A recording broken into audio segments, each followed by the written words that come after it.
And thank you so much for having me here today at Domus Academy. I had a walk around the campus just half an hour ago, and it seems to be a really beautiful, dynamic place to be. So really excited to be here.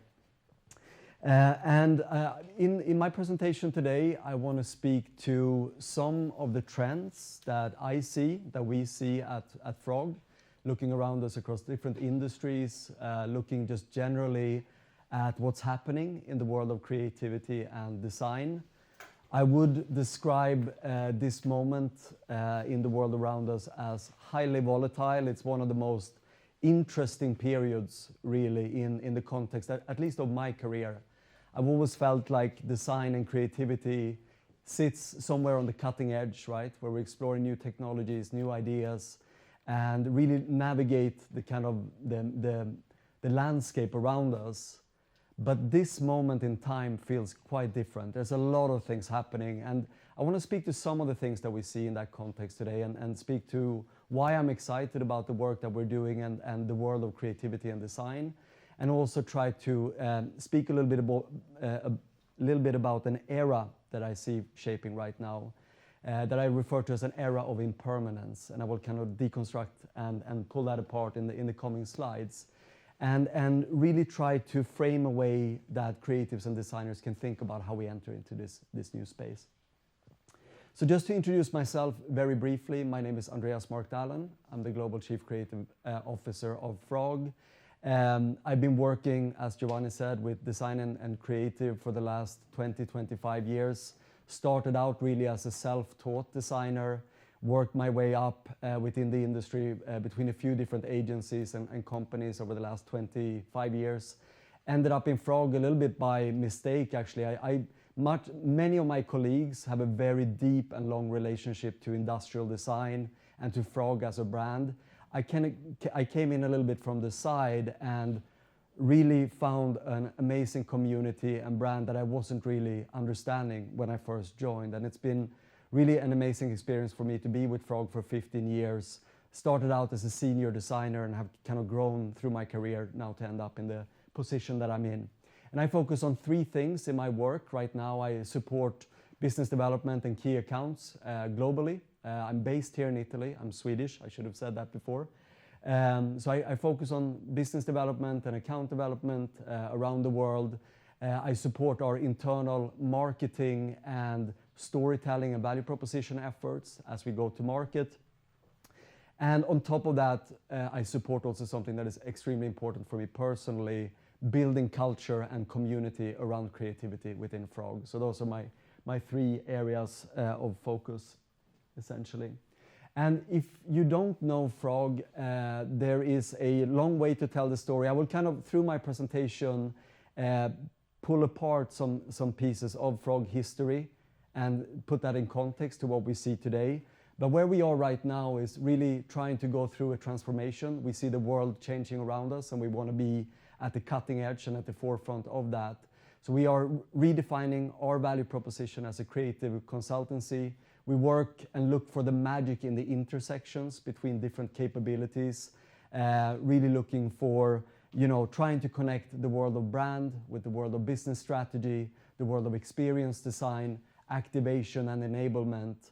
And that allows us essentially to look at trying to solve very complex systemic challenges for our clients, and doing so always with creativity and human-centered innovation at the core.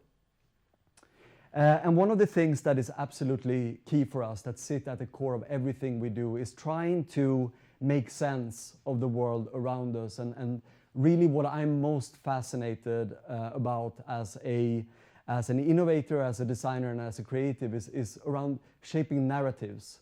Narratives are extremely important for Frog in terms of how we speak to our clients, trying to put things into context, trying to connect the dots, and trying to help people understand things in new ways.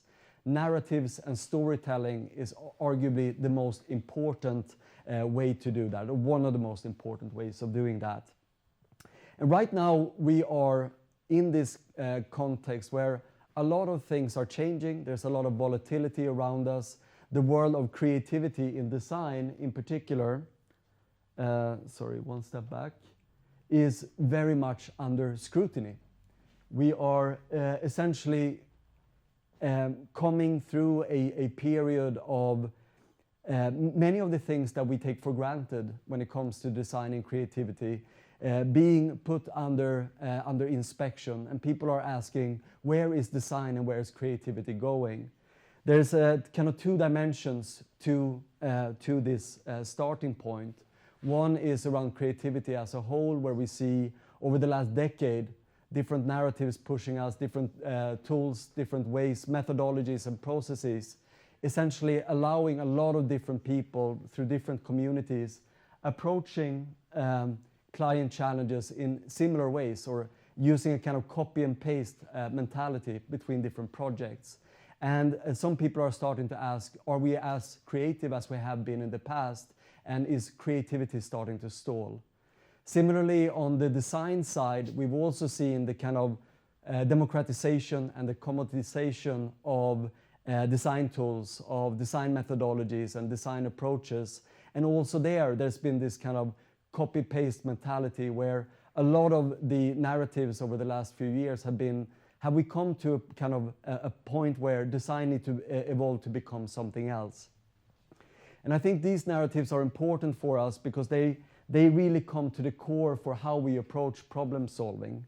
And I think understanding how we got here, the best way to do so is kind of looking back. And I'm going to use the kind of frog story to speak a little bit about how we ended up in the place that we see today. And hopefully by doing that, we can also look forward and look into the future together. I'm going to move a little bit to the side so you can see what I'm sharing as well.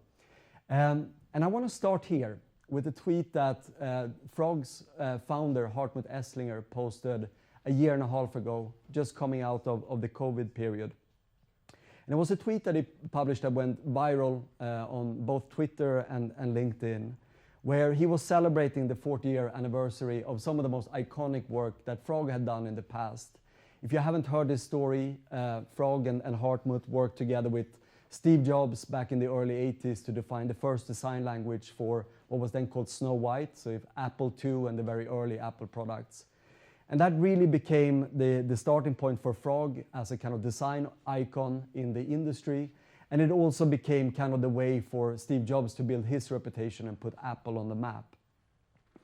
And what was really beautiful about this tweet, and I think something that resonated with everyone, was of course, the style of the photography. You can see Siggy here on the right-hand side being one of the original OG Frogs from back in the 80s. She looks almost like a cast member from Stranger Things.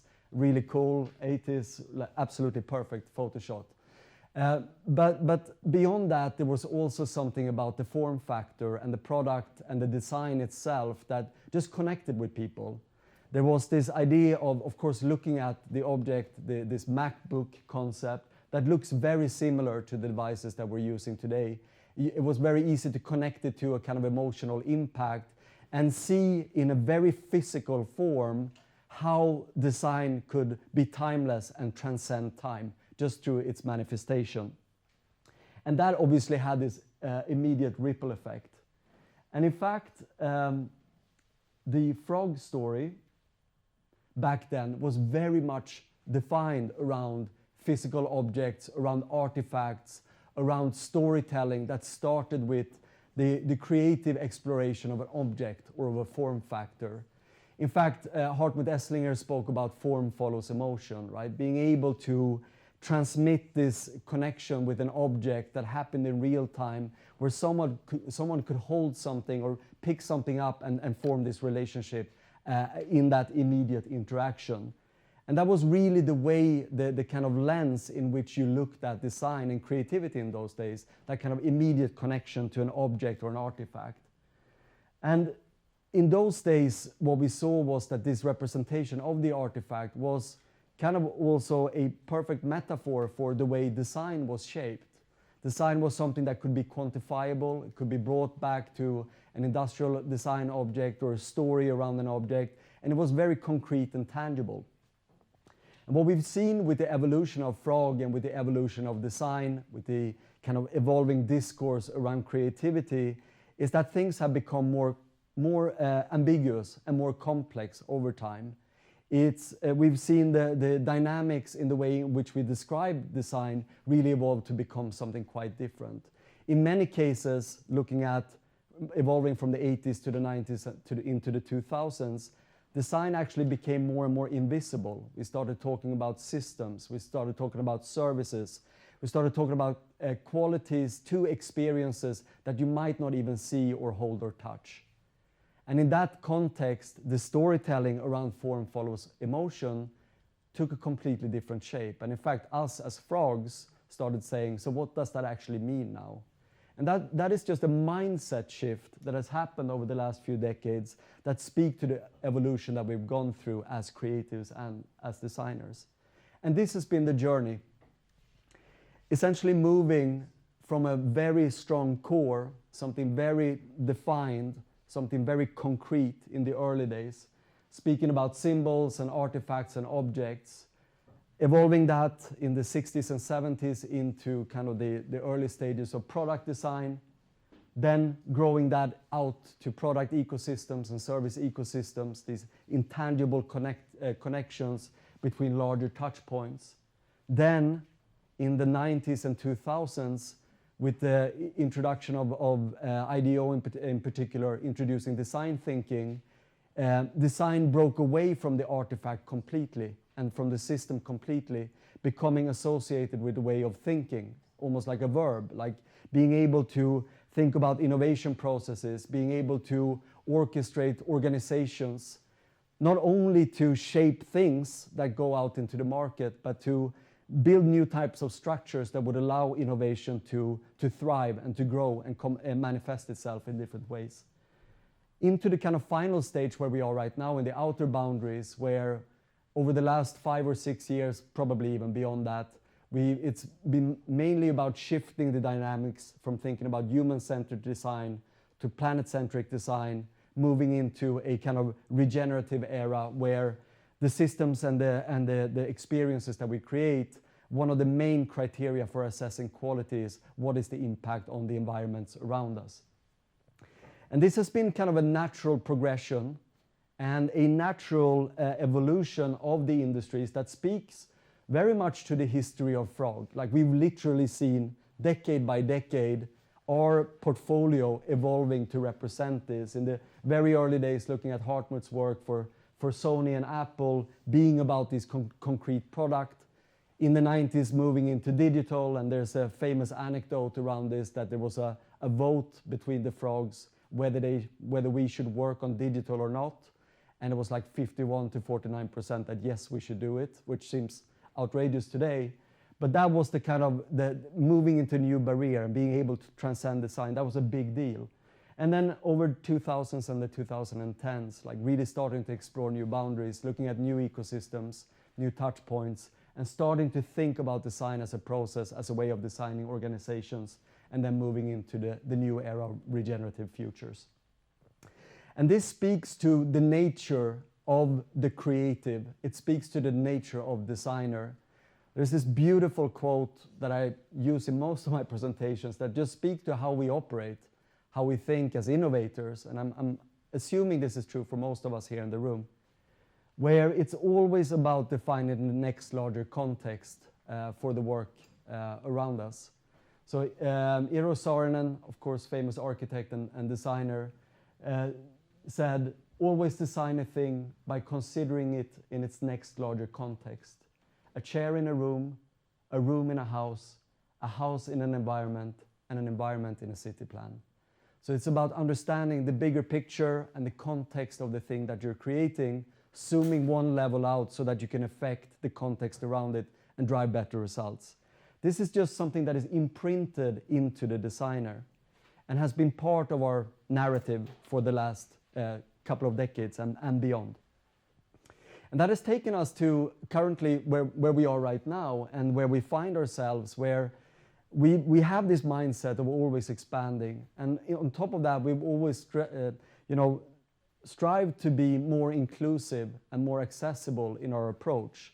So beyond that, we've kind of started to socialize and build upon these themes, these sub-narratives over the last few decades, where we speak about everyone being a designer. So designer design and creativity being something that everyone can unlock, something that is completely inclusive and where we co-create and share a process together, either with our clients or with our users or with the communities that we're designing for. Design is about the outcomes, being able to drive for KPIs and metrics that will allow for high quality outcomes and high quality results at all times. Designing for societal impact and being able to translate design to new areas, always moving to that outer boundary. These are some of the statements that we've been using over the last couple of decades as a natural consequence of us zooming out to the next dimension. And where we are today, and coming back to kind of that initial slide where I was speaking about narratives and speaking about design and creativity, almost coming to a threshold right now where it's like, okay, what's next? With some of these narratives, we've also seen a kind of backlash, and this is something that has been very prominent over the last few years. And I will use this as a transition to speak about generative AI, where we have kind of conclusively as a community come to the point that, you know, yes, everyone is a designer, but we've also seen a massive backlash on this in the last few years, where craft and excellence in terms of what we do on an everyday basis has also been not forgotten, but it's been less prioritized. It's less impactful to speak about craft now than it was in the days of Hartmut Esslinger, for instance. Like, he defined his whole character and persona around the craft of what it was doing. Now that has become an open platform, and it's harder to speak about craft in that context. We also see that outcomes-led design has driven us towards monocultures in expression, where fewer designers, fewer creatives take actually risk. There is less provocation, and less people are willing to put themselves on a limb to make, create a speculative future where some status quo is being challenged. We see less and less of that. And we speak more about societal impact, but we also, and I feel this with every community, creative community that I speak about, is that the larger we make the stage around us and the larger scene we set for design in terms of speaking about impact, the more helpless we also feel at times. And being able to set standards for ourselves that are sometimes impossible to reach, you can sometimes blow up the scope of the challenge that you have in front of you, that you take the whole guilt of all of the world around you into every single design challenge. That's also something that I hear from a lot of people that I speak to. And then on top of that, like this idea of design being able to translate to everything, we've also in that potentially, and I'm just putting these out as provocations, lost the ability to appreciate the small challenges and the kind of core challenges that used to be affiliated with design back in the 60s and the 70s and the 80s.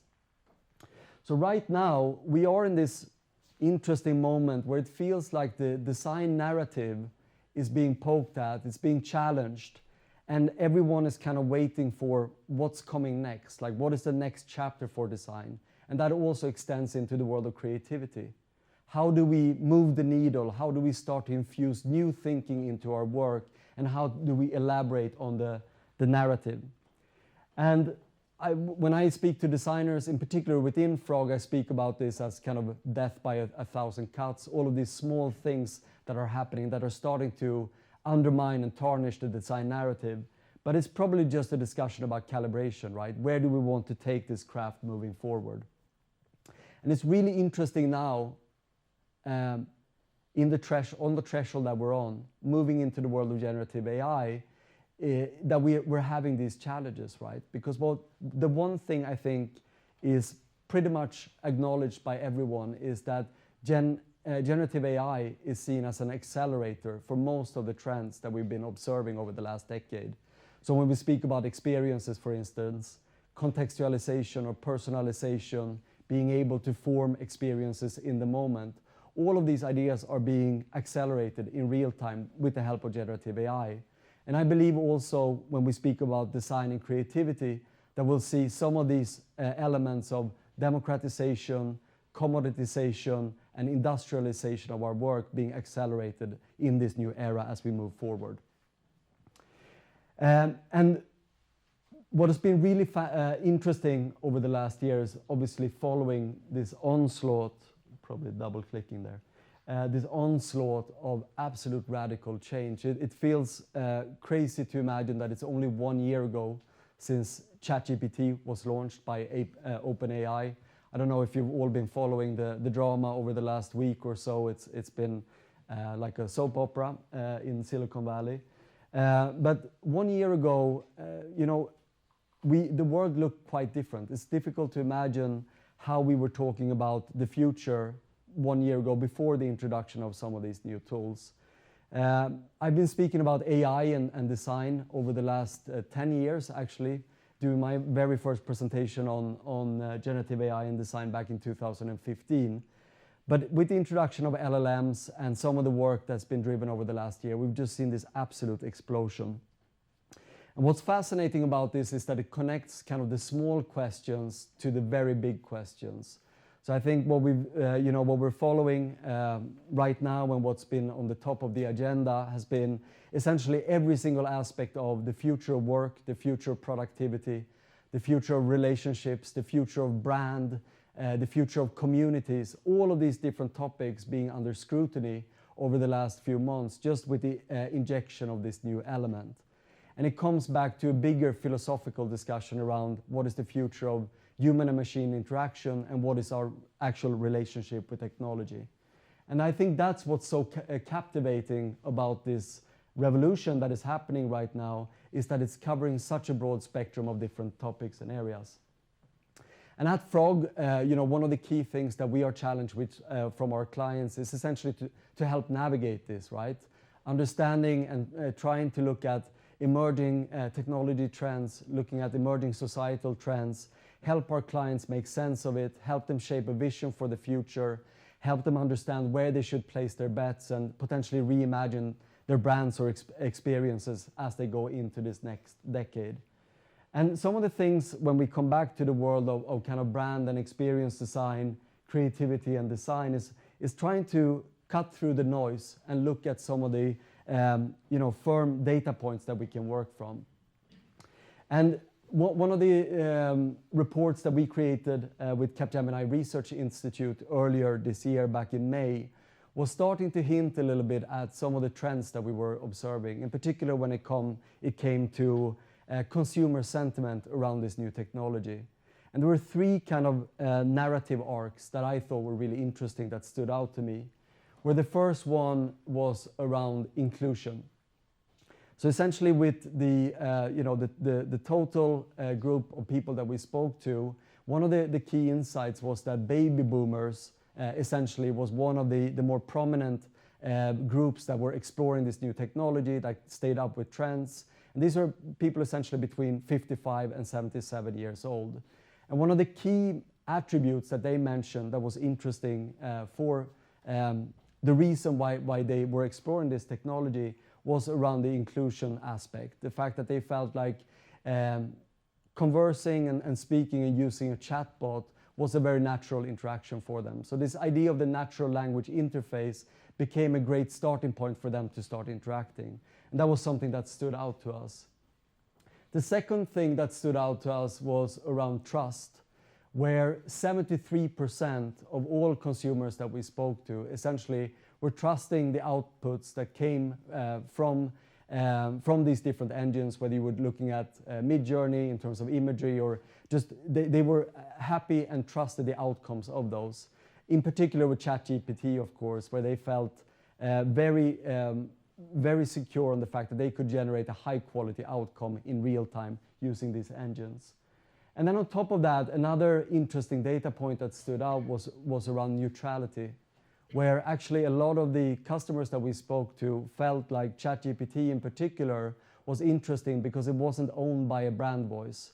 It felt like this new type of entity that represented more of an unbiased assistant, and it would be something that would give neutral advice in real time. And these are the kind of data points that we look at, within Frog as we're starting to think about this next transition into where experience is going. When you think about how we shape brands, when we think about how we might redesign a customer experience, or really evolve the conversation and the communities around the brand. We're entering a space now where most of the conversations, whether we speak about customer experience or brand experience, all of them, and that's the kind of evolving paradigm, would have an LLM, a large language model, at the core of it. And the types of questions that our clients are asking us right now is, how do we position our brand in the mix as this is emerging? What is the kind of right balance between neutrality or having a really strong brand-owned voice as part of one of these experiences? How do we shape the right mix between creating technology that is discrete and part of everyday life versus built around signature moments that are standing out? And in particular, one of the main discussions is the kind of discussion between co-pilot versus autopilot. As we're now looking at devices like Humane, for instance, the AI pin that came out last week or a couple of weeks ago was announced. It has this kind of, it's almost like a black box technology, right? Where you don't have a screen to look at. Well, there's a projector screen, but you don't really see exactly what's happening under the hood. And as you're starting to ask and put prompts and queries to this device, you're essentially, most of the magic is happening behind the scenes. And one of the key questions in that is what happens to brands like Airbnb or Booking or Uber, some of these startups that have built their whole experience around being better branded in signature moments, right? Being able to create signature experiences around hailing a car or booking a trip or something like that. When everything is managed by an agnostic device that is like a black box, where does the brand go? So these are the kind of challenges that we're starting to address and that we're discussing right now. What I think is interesting, pulling this close back, a little bit closer back to the world of design, to the world of creativity, and the work that we're doing every day within Frog, is kind of some of those tension points, right? Moving from general intelligence to specific intelligence, moving from authentic to synthetic content, really to start to look at what is the nature of these new experiences that we're creating. And for me, one of the basic starting points that I find most fascinating is that creativity itself is changing. There's an evolving nature around ideas, where ideas right now in this current context, as we start to explore these new tools, is almost becoming a material that you mold and build things with.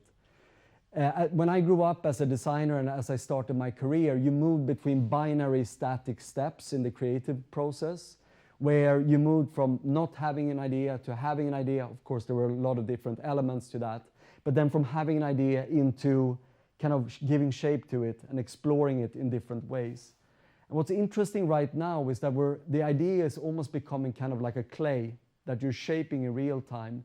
The kind of curse of the blank canvas is somehow being questioned, and we're entering this new space where the artifacts that are generated and can be created as a starting point to explore a new concept is already there, it's already moving, and it's already dynamic in nature. And you can see some examples of this in the background. Trying to get all of these to animate. No, it didn't work.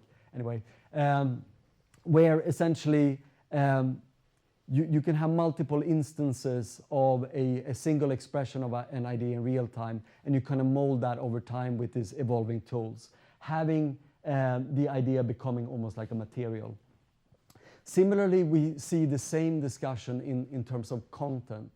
So also content is moving kind of beyond the binary, where also here you grew up, or I grew up, in a world where the artifact that was shaped was static and still, it was created, and that was it. And now we're moving into this space where we see hyper-contextualization, hyper-personalization, essentially being able to change the nature and the modality of the product or the content expression in real time. Some of these videos aren't playing, but the example that I'm using in the top, in the middle, is from Amazon, where essentially you can generate product imagery for a shopping experience in real time based on simple prompts, auto-generating it. And it's a very interesting kind of natural progression where today on Amazon you would have a customized, personalized shopping experience for you, which might result to price or product presentation or customized offers. But now we're moving into a space where also the content, the product presentation, the way the lifestyle elements around it might also be dynamic and adapted to you in real time. And this is the kind of modality that you fluidly move between different modalities, and the content is changing based on you as you go through the experience. Similarly, on the storytelling side, and coming to the sphere, we also see that, we've kind of seen the complete implosion of the metaverse over the last year or so. Generative AI came in riding on a white horse, took over the whole show, and now no one is talking about metaverse anymore. But there are pockets of really interesting applications, in particular when it comes to immersive storytelling, where kind of geo-contextualized content that lives sometimes on the phone, sometimes it's immersive art installations, sometimes it's just serendipitous activation of a brand in real time. It's starting to emerge in new formats and is taking on a shape that we haven't really seen before. And this is one aspect of the metaverse that was maybe less celebrated over the last couple of years, but seems to stick and allows us to use new platforms for expression. Also there, hyper-personal, contextual, and very much happening in the moment. On top of that, we also see our experiences on screen changing, right? Where there's a big dialogue right now around, what is the future of the user interface? So we see the natural language paradigm taking over with generative AI. Everything is built around the prompt. Everything is built around the chat. Is that the end state? I personally don't believe so. It's very suitable for some interactions, probably not for all of them, right? And we can speak a little bit more about use cases later. But what's interesting here is that the kind of mental model for how you think about the digital experience is starting to change. Over the last 10 years, it's been about atomic design. It's been about building blocks, Lego bricks, assembling applications that are always quite heavy and built out for all of the different edge cases around us. It's quite possible to imagine a near-term future where the assembly of a product or an experience is happening in the moment. It's low footprint and only based on the actual elements of that experience that you need in the moment. And that's also kind of just a change of the mindset for how you think about the architecture of an application. In terms of technology and physical form factors, we're also starting to look kind of beyond the smartphone as the main touch point. And I spoke before about Humane's generative AI pin, right? It's starting to, or AI pin. It's starting to look for new form factors that are true to the technology, that allows us to distribute the technology over our bodies or into the environments around us. And also here we see a lot of really interesting discourse where there's this kind of discussion that brings a continuous loop of input and output. Devices and products and touch points that are sensorial in nature, that is always listening, always responding, always kind of staying in tune with the user that is wearing them, and is also using that to feedback, creating a feedback loop so that they can optimize and modify experiences in real time. I'm saying that on a very high abstracted level, but it's essentially technology that is moving in new directions away from the screen interactions on the smartphone that we've seen very commonly, of course, used over the last, since the introduction of the iPhone. And that's also very exciting. One example of this you saw on the previous slide. It's work that we've done with JP Morgan within our Frog team in New York, where essentially the question that we're exploring with JP Morgan was, what is the future of the payment ecosystem? And this is work that was just completed last year. We're just about to launch a case study on our website. But they were thinking about the future of entertainment and the gambling ecosystem, essentially. You can see some video snapshots on the right-hand side. When you go to a casino or a gambling experience, is there a way that you can minimize the touch point or the friction to make transactions, to place bets, to do all of these different things? in order for you to focus and be completely immersed on the experience. And the outcome that the team came up with was this wearable device, this ring that was created that looks almost like a piece of jewelry that just becomes this hidden element on your body, completely discreet, designed almost to disappear, but becomes a very subtle, beautiful way of connecting to a brand experience. And that's the kind of challenge that we see more increasingly now when we speak about physical form factors, industrial design, being able to understand that spectrum between design that in some cases is built or designed almost to disappear from you, to be completely discreet, to be embedded and calm into your environment, versus on the other side of the spectrum, technologies like the stuff Apple is launching now with Vision Pro, where you're putting something on top of your face and you're being transported into a new space. And that's a really interesting kind of dichotomy and tension point where we see these different experiences moving our touch points and experiences into new directions. So all of these 5 themes are taking us into this new era that I refer to as an era of impermanence, which is an era that speaks to the nature of experiences that is slightly different from what we've seen before. It's very much about experiences that are shaping for you in the moment. They are fluid, they are fleeting, they might be ephemeral. They have an element about them which is personalized, of course, and being truly personalized in a way that we haven't seen before, and hyper-contextual and being minimum footprint, so assembled for you in the moment. And this is kind of the dominating trend that I think is kind of leading the discourse around how we're starting to think about these new experiences in the era of AI. So what about how we create, and I probably need to pick up the pace a little bit here. What about how we create and how we design things? Well, obviously there's this kind of interesting spectrum and another tension point right now between these new technologies, what they offer us in terms of tools and possibilities, where we see a lot of effort right now being put on the left-hand side, being able to automate, which is something fantastic, right? Being able to reduce the amount of repetitive tasks in a creative or a design process, and being able to allow us to focus on the bigger topics, bigger questions. But what I'm also personally excited about is the stuff that you see more on the right-hand side, evolving beyond automation, not just being able to use machine-assisted processes to get something done quicker and more efficiently, but actually uncover new types of value for our customers and the people that we design things for.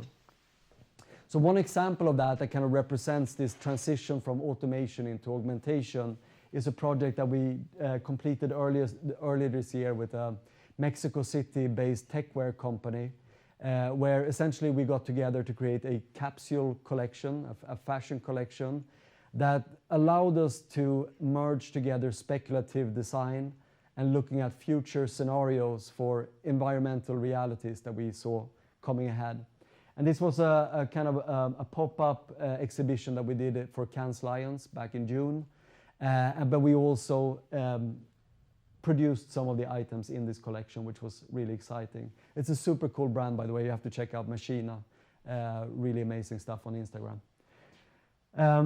So in this project, essentially, we looked at 4 different realities. And when we look at speculative design, we obviously want to create objects and artifacts, narratives and storytelling that shows a future vision that you can have a discussion around, that drives some debate, and that can provoke new types of ideas. And in this case, we wanted to take some weather extremes and look maybe 5 or 10 years into the future. Obviously, what we realized was that all of these things are very much happening right now. Over the last few months, we've seen all of these 4 different extreme realities taking shape in Europe, for instance. So we've all seen and felt it, which is terrible, but also makes this more urgent, right? So essentially, we use these 4 scenarios for the future to ideate on different ideas and different ways that you could bring fashion into this. First of all, how can we tell a story around this future environment? How can we place people inside of it? And then how can we dress these people and shape a fashion line that puts focus on some of the key attributes that they are experiencing in their daily lives? And what you can see here is essentially some of the process elements, video not playing perfectly, but that's fine. where we're essentially using a kind of combination of our best toolkit from the last couple of decades, intuitive immersion, just building mood boards, working together as a team, exploring different ideas, while also introducing some new elements into the mix. So essentially using ChatGPT as a way to drive provocations and setting those future scenarios, building out the environments, understanding the engine essentially, or asking the engine, what might be the people living in this environment, what are their daily lives look like, what are their daily lives looking like, so that we can start to shape a story, and ChatGPT was involved for all of that. As we started to explore aesthetics and the garments and the environments for these, we used, of course, Midjourney for aesthetic expression.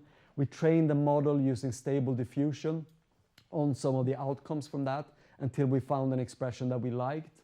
And then essentially we used ChatGPT to start to ask for also ideas for features of some of these garments, like what could be example features that you might bring into clothing. The most important part of this is in the top left corner, the prototyping, like being able to make things real, where we, based on the ideas that we found, we started to prototype on like little Barbie doll-sized models, just to kind of physically try out some of these ideas and explore with our hands. And that for me represents kind of the best of the future and the best of the current, where we can really infuse our ways of thinking with these new methodologies while also being able to prototype and build in real time. So what came out were 4 different stories with these different environmental futures. Just to give you a couple of examples of the kind of garment features that stood out. This Watery World Order spoke of a future that was of course led by floodings. Here we created a kind of a material approach that prevented fungi in the different compartments where the skin and the materials touched. In the Furious Heat and Hostility, we looked at building air pockets inside of the clothing to moderate the temperature. And in Borderlands of Civilization in the bottom right, we created a parka outfit that also came with a shelter that you could use as a kind of nomad in this future environment. All of this comes back to stories, right? Being able to look at the future and finding qualities that are future-proof, understanding that will, what kind of ideas, what kind of stories will stand the test of time. And for us, what's really important is to think about timelessness, being able to bring in that element of something that will be durable, that doesn't just speak about the tech trend at the moment or the hype cycle, in this case generative AI, that can just be added as a label on top of things. And one of the most common techniques, and I think you're exploring, of course, similar things as part of your daily work as well, is looking at kind of future casting, right? Being able to take a kind of speculative lens into the future, introduce new technologies, societal meta trends, whatever it might be, and understand how you can operate in that future environment. The thing that we always try to anchor our work around is human truisms. Like, what are the elements about human nature, about human behaviors that won't change, that have been the same for the last 50,000 years, coming out of the Ice Age and becoming the modern human beings that we are today. And human truisms are, there are multiple different spectrums that you can tap into, but 4 truisms that often come back to me and to us, and that I think are relevant when we think about emerging technologies like generative AI, are these 4. So essentially using technology, first of all, as a means to acquire superpowers. Secondly, as a way to tell new stories. Thirdly, to find ways of building human connection and connecting to other people, building empathy. And fourthly, the idea of making order out of chaos. All of these are truths that have been with us since the invention of, going back, if we look at the previous trend, the internet, mobile technologies, electricity, fire, the wheel, like all of these different innovations, right, that have been able to push humanity forward. These have been true. And it's interesting right now when we think about these new technologies that are happening, like how they are enabling these truisms to grow and evolve into the future in that context of timelessness. So looking at being able to acquire superpowers, we've seen the last year this idea about co-pilots and autopilots allowing us to do more as creative and as designers. Adobe and Figma's video that was launched a couple of weeks ago being a perfect example of this. Essentially being able to elevate the team productivity, team ideation by creating completely new ideas with the assistance of the machine. Perfect example of getting a superpower. In terms of storytelling, we start to see completely new formats. Holly Herndon on the bottom right is one of my favorite examples. She's been working over the last year to build out essentially digital replicas of herself, training models on visual materials, on her music and on her audio to be able to essentially scale herself into completely new spaces. What we see right now that is so interesting is that we're starting to transcend beyond modalities, where artists can move from music to graphic design to game production to whatever else in real time. And these are the new storytelling formats that are emerging and will allow us to connect to this technology a lot even further into the future. In terms of human connection, there's a whole narrative around synthetic relationships that feels super dystopian to me, but there are probably really nice elements in particular when speaking about mental health and being able to get kind of real-time guidance and real-time support for problems that you're facing. But some of the examples that I featured here on the slide is more around inclusion and accessibility in terms of the experiences that we're creating. Being able to simulate and create synthetic inputs from users that could be based on training sets that you developed based on qualitative insights or qualitative research that you've done with your teams.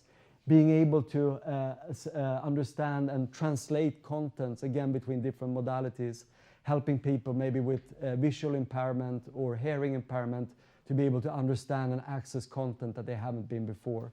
All of these are ways of connecting with each other in new ways. And then the final theme that stands out for me is around how we make order out of chaos, where we see tools like Midjourney, for instance, right now. Has everyone here used Midjourney? Just to double check. Yes, most of you. For every prompt that you put in, you get 4 variations, right? Or 4 different options. And then from those, you can go deeper in and explore sub-variations. It's quite easy to imagine in the nearby future that the number of options will grow. You will move from 4 to 50 to 100 to 1,000. And what I think we'll see more of are these kind of manifold explorations when you might have thousands of design solutions plotted against a single prompt or a single problem.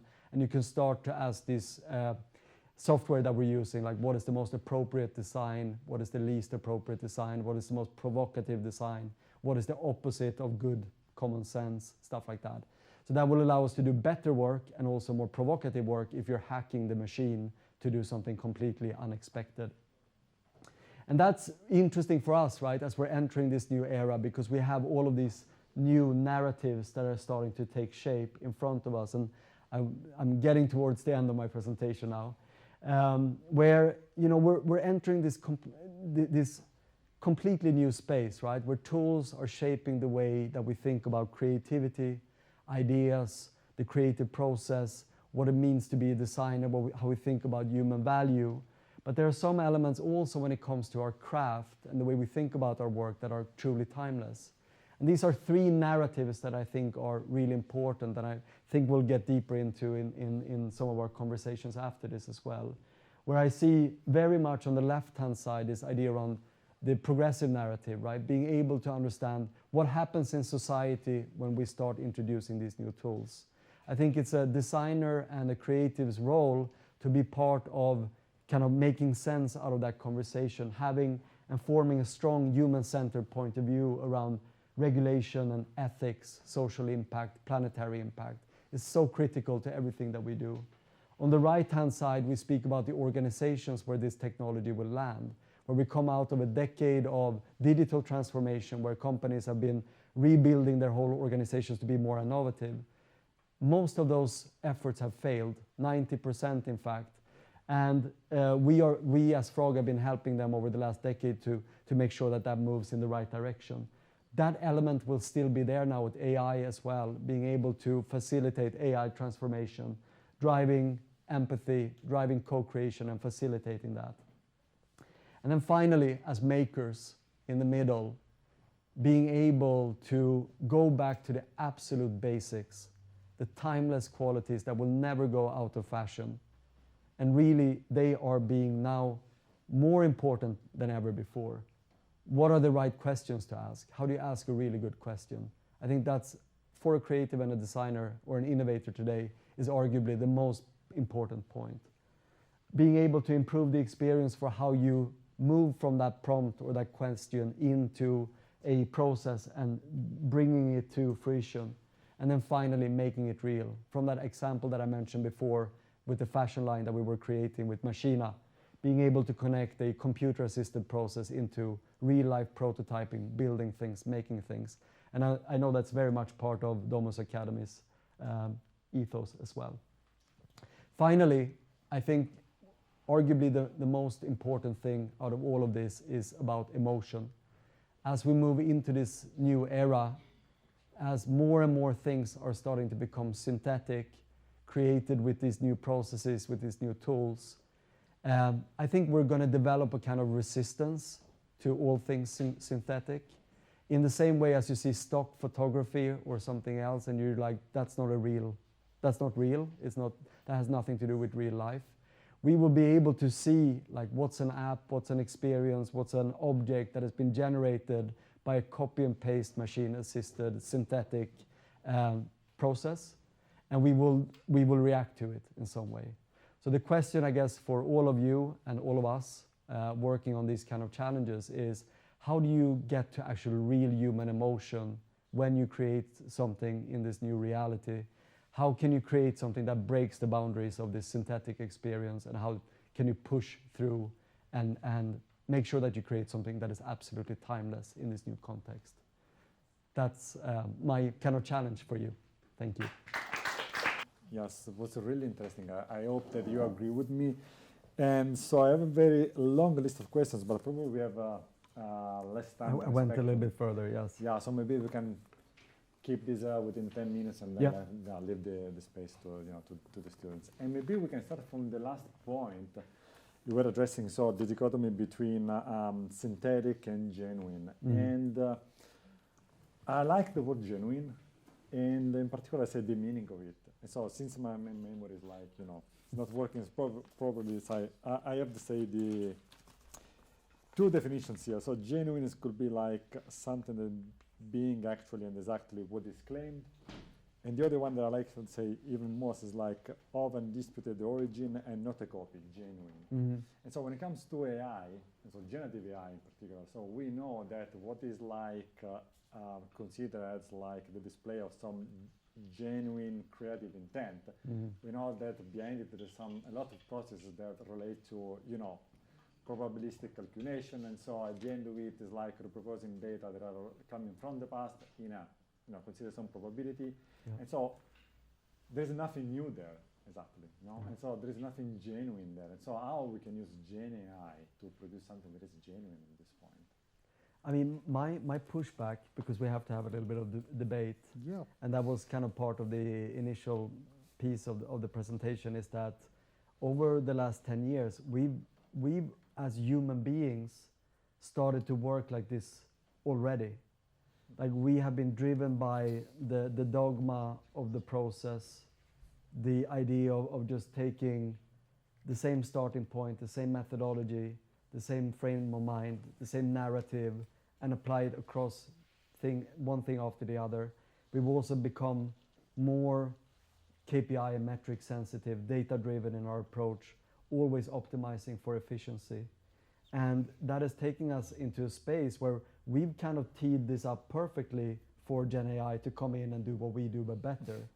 So like I would argue that we've kind of lost a little bit of that human edge already to our own fault over the last 10 years. But like what I think is really exciting about this is how you can start to do maybe two things. Like I think that there would be a kind of resurgence of human intuition, being able to explore ideas that come, being able to explore more in real time, more fast, things that just might come on a whim, try them out, maybe getting to something a little bit quicker and test that out a little bit sooner, and in doing so cutting the process and the time to get something in front of maybe a user or customer or something else. So the human intuition, I think, could be actually enabled to move faster and be more strengthened in this context. On top of that, like I also think that you can potentially use, there's the story around hallucinations now, which is mainly around, it's a kind of negative, has a negative tone to it, because hallucinations are essentially what happens when machines don't know the answer and they just make shit up, right?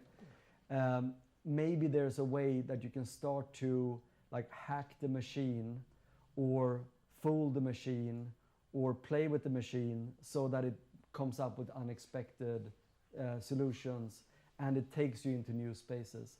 And in that sense, it puts pressure on you as a creator with really human skills, being able to curate, being able to go on a feeling, being able to move down a path where you might not have a process to rely on. So like I think actually there could be new tools that are intuitive and magical in the creative process that could push us to be more genuine. I think the fear that I have, and that was kind of the last point, is like when everything becomes automated for efficiency, and where there is a paradigm of best practices that is just applied to everything will just be more mediocre and vanilla than the stuff that we see today, which is already pretty bad in many cases. So like that's the kind of balance where you probably have the next creative movement, the next design movement, being essentially able to hack the machine in different ways, combine that with human intuition, and just break things and come up with really unexpected outcomes. So that would be my dream, at least. Okay, I like it. So we're discussing this already, but basically this idea of human intuition being there, helping designers or human beings in general, say properly using Gen AI or using in a way that is gonna increase creativity and imagination or whatever. It is interesting, but the way I'm seeing it, and so now we start fighting. Yes, please. So if I look back at those, let's say, charts you shared, so, and if I look at in particular the one in the middle, so people trusting the output of Gen AI. Yeah. So if you trust something, you refuse to question or whatever is like producing as an output. I don't know. How that human as intuition can emerge. Yeah. I guess we were talking about this already, maybe yesterday or something like that. So there was this article from this professor from the University of Cambridge who was saying, so with Gen AI, we finally automated bullshit. I don't have to say this stuff. Okay, but yeah, let's beep it. And it was saying basically then, and it is in this way because what is going to happen is that at the end so Gen AI in this case is replicating exactly what we already see on Twitter with politicians. I'm not making any name here, so it's like politicians in general, where they're allowed to claim whatever they want in a very persuasive way without any effect attached to it, and Gen AI is exactly doing this. And this is interesting to me because what is like stating is that behind Gen AI there is a lot of more than the output you actually see. Just this is one layer. There are many other, let's say, hidden layers. So I can go on the environmental side of it. So we know that the output is like not just simple text. It's going to produce some effect on the environment. And I also know that behind the output you consider magic, there is actually human labor that is also exploited in some way. And critical things such as lack of psychological safety for those guys who have been exposed to a lot of crazy content, and because they have to label stuff in order for Gen AI to produce something that is valuable for you. And so in this case, I don't know how human intuition can emerge if the audience, as you were showing, is so distracted or so uninterested. They don't care about fact. They take whatever it is and they use it. Yeah. So how do you see this one? Yeah, it's hard to disagree with the problem. The other thing that came out from the same report was that only a third of all of the respondents cared about the intellectual property of the original artist for like the imagery that was created. So it's like it was kind of shocking to hear that. But I mean, yeah, I think it's definitely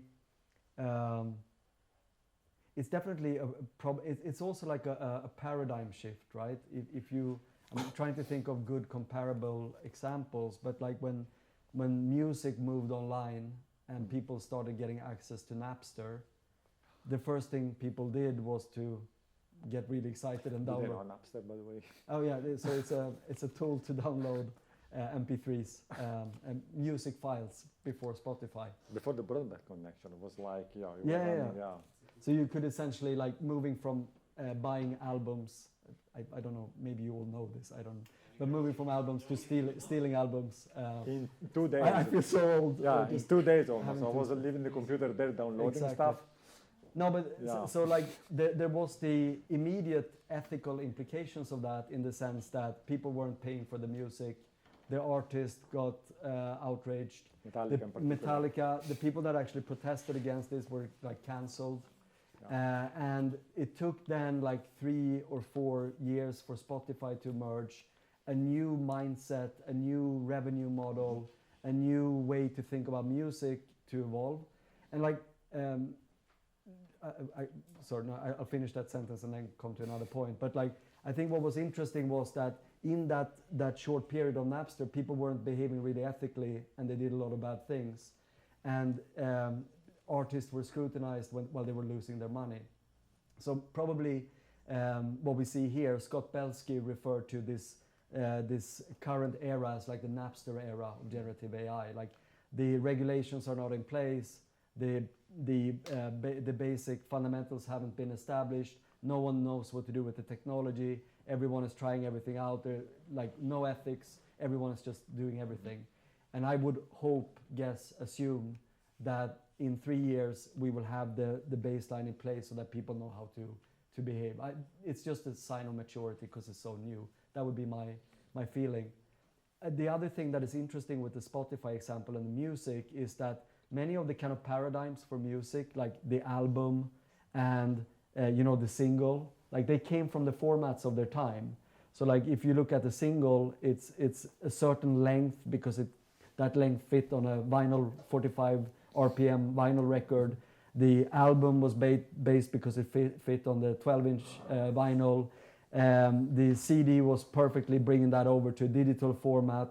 And what's interesting now when you're moving into the digital space is that the perception of what like a musical collection is changing. Like Kanye West, for instance, I'm not sure if it's still acceptable to use him as an example, but he like launched an album, then 6 months later he added other songs and removed some that he didn't like. Like the nature of the expression, the nature of the medium is changing because the delivery mechanism is changing. And that's what I think we'll see also now with art and music and creativity with generative AI. Like some things will fall off and disappear. Some things will not be interesting anymore, and other things will come in to replace it. And the benefit might be that you will have music artists creating video games with prompts, or like you would have, people like Björk, for instance, that I'm hoping that some people might know here. She has always been kind of multimodal in her approach. She's doing like the DVDs, music, short films. And I think we'll see much more of that, but in a much more fluid way now in this new context. And so like, I think it's more like maturity. And I don't think we should kind of have a knee-jerk reaction and say it's all going to go downhill because people are stupid and they trust the technology. But I do agree with you, it's a massive problem. Yeah. That was a very long answer to very... No, I like it. I was still consider the fact you mentioning, say, Spotify as a potential, say, good example. No? Mm-hmm. It is interesting because also to consider, since you were saying, so we should, let's say, expand, let's say, the scope of what we design. And so if you consider the example of Spotify, it's changing the way we now, let's say, consume music, no? So like back then, from the time I was, let's say, young, same amount of years, but let's say younger, let's say, I was, let's say, consuming a CD for entire months. Yeah. No? Now, I mean, I don't even know, I don't even remember what I was listening yesterday, but still that's also a trait to, if you consider the business model, it's still a trait for artists. So it's not, to say, the greatest example of them all, And to that point, like you end up in this like experience cul-de-sac where let's say I listen to Brian Eno, or ambient music, Aphex Twin, something like Old this. stuff. We have to update our. I just sound like a very old person. But you listen to the same artist for a week, and then you get trapped in this perpetual Spotify loop where everything is being recommended along the same lines. And Spotify might not understand that you have 10 different musical tastes depending on how you feel in the morning. And like you could imagine now, like Spotify already makes money from hiring bands to record, like, let's say, generic jazz music. And they put that as kind of interstitial songs on playlists that are generating revenue for Spotify rather than the artists themselves. And now you can imagine with generative AI, like if you have a lo-fi beats playlist on Spotify, you train a model on that, and you're essentially just going to be able to create like an ongoing lo-fi beats generative AI sequence that is all bringing the revenue to Spotify rather than to the artist. And it will also get people stuck in these experience loops. So it's, yes, I agree with you. There's also a really negative side to that. Okay, so we should fight more at this point. Yeah. So yeah. I will try to. Okay. So maybe, so we go with the last question, then we'll open to the audience. I don't know if this way of reading, I mean, what you have presented is correct, but when you, I guess it was like the transition section or whatever that was, and so we're describing what is, let's say, the status of the experience nowadays. The way I was looking at it was like, okay, brands now, they're trying to, to involve me as much as they can with, more interactive situations, more, as I was saying, into the moment, treating stuff. But the answer of that is like what I was saying, the era of impermanence, is that as a consumer or as a client or as a customer, I live in the moment, and the stuff I made at the point disappear. And this doesn't seem that a sort of healthy relationships between brands and clients, because at the end of it, I'm left with nothing, or at least nothing until the next experience. So brands on one side, they are, let's say, fighting to grasp to get my trust or attention, to involve me as much as they can. So they are following me, touch points everywhere. So input, let's say, device everywhere, so I can interact with them every time, every minute, or whatever. But the other side, say, my sort of answer as a client is that, okay, I live this experience, but I forget about it. So I was saying the same about Spotify. I don't remember what I was listening yesterday.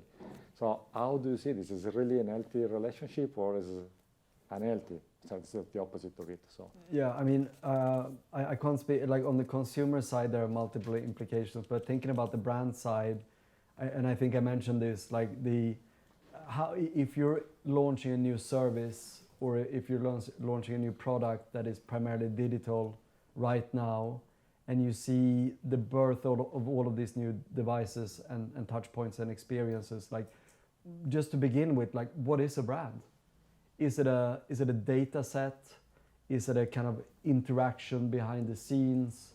Is it a signature moment? Is it a prominent thing? Is it a neutral thing? What is the right way to build a brand for these new types of environments? Like, I think that there are so many interesting questions, and I don't have the right answers. It's probably as usual with the world of design and creativity. It's like it all depends on the context and everything else. But I think what brands probably have to take into consideration is that they have to operate on a lot of different levels. So they have to be the dominant experience, maybe as a single touch point, as an application or something like that. They need to be a data layer in an autopilot environment on another type of device. And in a third moment, they might just be one signature moment that is that could be experienced in a moment of an interaction in a retail environment or something like that. Like building up that kind of emotional tapestry between different touch points, I think is going to be really like the next big challenge for all of these brands. When it comes to consumers, like what's interesting to me is that we've had over the last 4 to 5 years, we see another data point from recent studies, like I believe 93% of us, essentially, millennial, Gen Z and younger audiences choosing brands based on what they represent in terms of purpose and values, what they do in society, in terms of planetary impact, Like we build our brand belonging, brand relationships according to who these companies are. And when there's no single touch point to a brand, when you can't feel it, when there's no communication point, where does that go? And I think there it might be starting to create some interesting dynamics in terms of, like we're always going to have the classic brands like Patagonia and these that are, you know, through a communication language, through the physical garments, they can manifest something. But if you choose between Uber and Lyft that provide the same service, like where do those brands go and how do you distinguish the two? And what is the kind of community that they can build? And then I think it comes back only to kind of utility and the things that you can tactically measure. And again, like I don't know where this is going, but like it's really interesting just to think about all of these dynamics.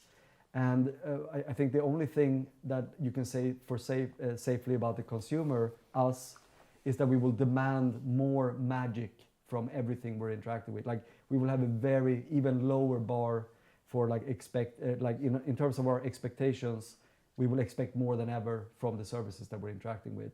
And loyalty, again, which has already gone down hill over the last 10 years, is now probably even going to be even more scrutinized. Okay. So yeah, it's hard to say where it's going, but like all of these dynamics will change. But you see these as terms as a customer, you see so as expecting more magical moment, or you see as expecting more, you know, of concreteness, something that is going to last. This in context of the impermanence you were talking about. You may say, I don't know. I mean, that's going to be fine as well. I was also thinking to the use case you shared, so the ring case I was saying, so it's like small, it is invisible. I was thinking that in the past we were on the opposite side, so the Patagonia use cases. I want to wear Patagonia, I want to showcase that because it's also building my identity. Yeah.